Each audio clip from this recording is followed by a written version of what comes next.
Hello everyone and welcome to Vlinko's channel. In today's video, I will show you how to add the US International Keyboard layout on Windows 11. And now, let's get started.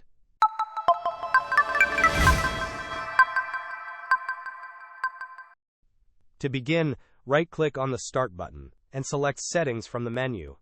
In the Settings window, navigate to the Time and Language tab on the list on the left-hand side. Within the right pane, select the option that says Language and Region.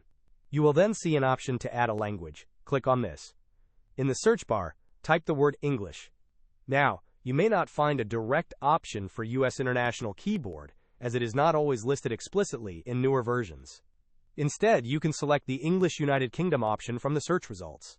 After selecting English United Kingdom, click on Next, and then click on Install. This United Kingdom layout functions very similarly to the international version of English, providing access to the special characters often associated with international English typing. Hope this was helpful. Don't forget to like and subscribe if you enjoyed. As always, thanks for watching and I will see you in the next video.